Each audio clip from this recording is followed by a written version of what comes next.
অসমৰ বুদ্ধিজীৱী সাহিত্যিক আৰু ৰাজনীতিক নেতাসকলে অসমীয়াৰ অস্তিত্ব ৰক্ষা কৰি আছে নে অসমীয়াৰ অস্তিত্ব ধ্বংস কৰি আছে?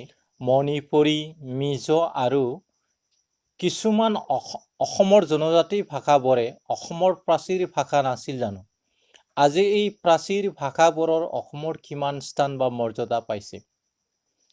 আজিৰ পৰা 500 বছৰ আগতে শংকৰদেৱে নিজৰ জ্ঞান হাবিয়াস পূৰণ কৰিবলৈ এটা সময়ত গোটেই ভাৰত ভ্ৰমণ কৰি হিন্দু দৰ্শন আয়ত্ত কৰিছিল আৰু নিজে আয়ত্ত কৰা দৰ্শনক প্ৰচাৰ কৰিবলৈ নিজে শিকি অহা হিন্দী, সংস্কৃত আৰু ব্ৰজবুলিৰ মিছৰী ভাষাত ভাগৱত ৰচনা কৰিছিল।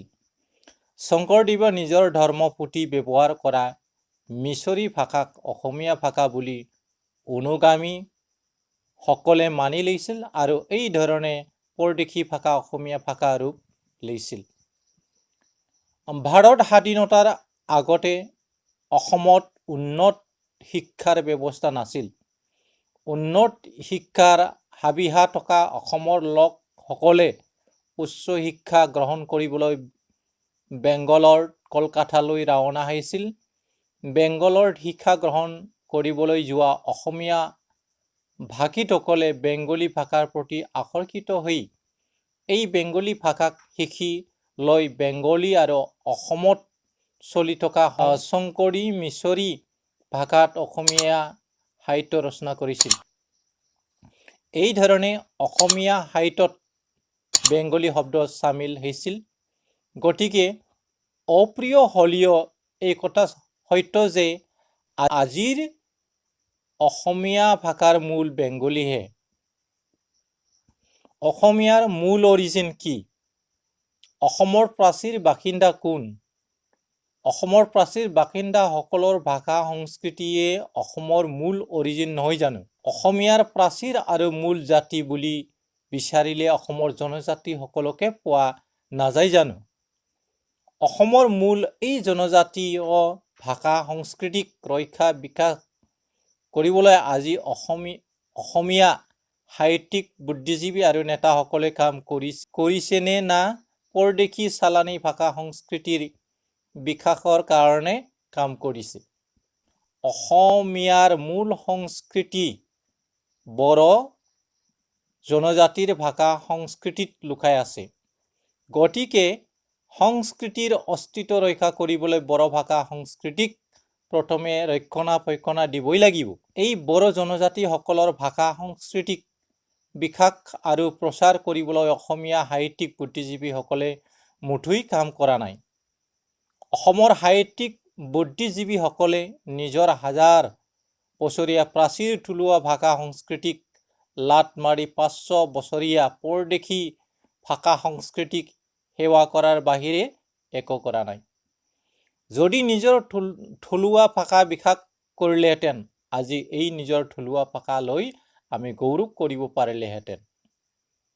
আজিৰ অসমীয়া বুদ্ধিজীৱীসকলে নিজৰ দেশত জন্ম পোৱা বড়ো ভাষাত গুৰুত্ব নিদি পৰদেশৰ পৰা অহা ভাষাক অসমত মুখ্য স্থান দিয়াটোৱে অসমীয়াৰ আটাইতকৈ ডাঙৰ ভুল আৰু বিপদ। অসমীয়াৰ মূল ভাষাক বুজি পোৱা বড়ো মূল জনজাতিসকলে আজি এই পৰদেশী ভাষাক অসমৰ মুখ্য স্থান পোৱা আৰু অসমত জন্ম পোৱা অসমৰ মূল ভাষাক লাট মাৰা কিছুমান অসমীয়াৰ কৰ্মকাণ্ডক সহজে ল'ব পৰা নাই। গতিকে প্ৰশ্ন হয়, অসমীয়াৰ মূল অস্তিত্বক ৰক্ষা কৰিবলৈ আপ্ৰাণ চেষ্টা বৰ্তমান কোনে কৰিছে? বড়োসকলে নে পৰদেশী মিছৰী ভাষাক নিজৰ কৰি লোৱা অসমীয়াসকলে? প্ৰাচীৰ অসমীয়াৰ অস্তিত্ব জীয়াই আছে অসমৰ প্ৰাচীৰ বাসিন্দাসকলৰ ভাষা সংস্কৃতিত। অসমৰ এই প্ৰাচীৰ সংস্কৃতিৰ অধিকাৰী জনজাতিসকল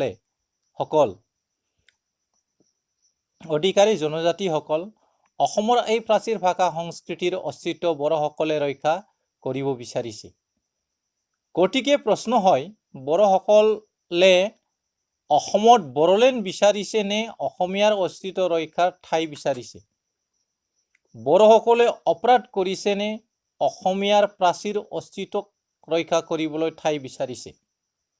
অসমৰ অস্তিত্ব বড়োসকলৰ দ্বাৰা ৰক্ষা হ'বনে পৰদেশী ভাষা প্ৰেমী কিছুমান অসমীয়াৰ দ্বাৰা হ'ব?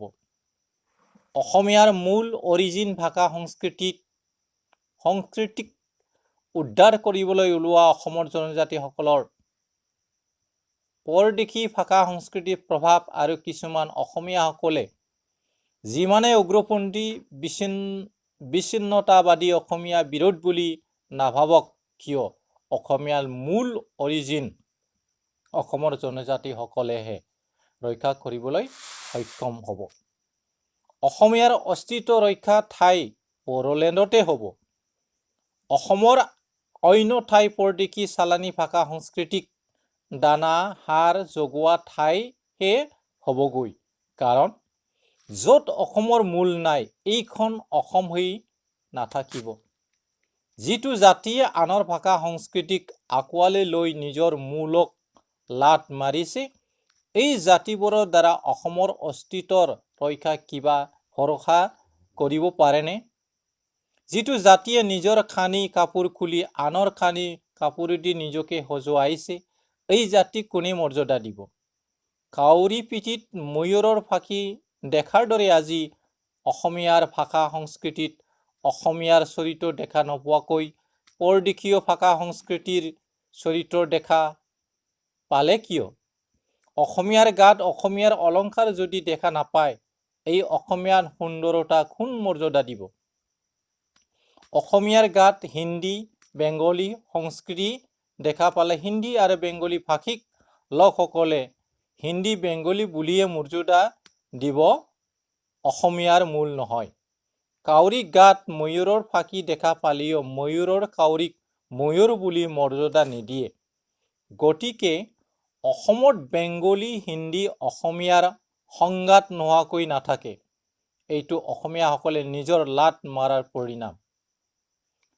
আজি অসমত বেংগলী ভাষিক আৰু হিন্দী ভাষিক লোকসকলে আজিৰ অসমীয়া ভাষাক কিয় মৰ্যাদা দিয়া নাই? মৰ্যাদা নিদিয়াৰ কাৰণটো হ'ল আজিৰ অসমৰ চৰকাৰী ভাষা মূল বেংগলী আৰু হিন্দীহে। এইটো অসমীয়া নহয়। অসমীয়া ভাষা বড়োহে। বড়োকহে অসমীয়া বুলি মৰ্যাদা দিব পাৰে কাৰণ ইয়াৰ মূল অসম। গতিকে অসমীয়াসকলে যদি নিজৰ গৌৰৱ ৰক্ষা কৰিবলৈ বিচাৰিছে তেনেহ'লে নিজৰ মূল বড়ো ভাষাক অসমৰ প্ৰধান ভাষা হিচাপে মৰ্যাদা দিব লাগিব। যদি পদে পদে অপমান বিচাৰিছে তেনেহ'লে পৰদেশৰ পৰা শংকৰদেৱে চালানী অনা পৰদেশী কিশোৰী ভাষাক অসমৰ মুখ্য ভাষা কৰি ল'ব। বেংগলী আৰু হিন্দী ভাষা দপদপনি হৈ থাকিবা।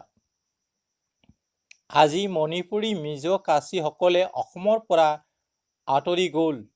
তেওঁলোকে অসমৰ মূল প্ৰাচীৰ বাসিন্দা আছিল। তেখেতসকলে নিজৰ ভাষা সংস্কৃতিক নিজৰ চোতালতে মৰ্যাদা হানি হোৱা দেখিয়ে আঁতৰি যাব লগা হ'ল। বাকী যি বড়ো কাৰ্বি আৰু ডিমাছাসকলে থাকিল তেওঁলোকেও নিজৰ চোতালতে নিজৰ মাতৃভাষা পঢ়িব বিচাৰি নিজৰ সংস্কৃতি ৰক্ষা বিচাৰি আন্দোলন কৰি হাজাৰ হাজাৰ শ্বহীদ হ'ব লগা হ'ল।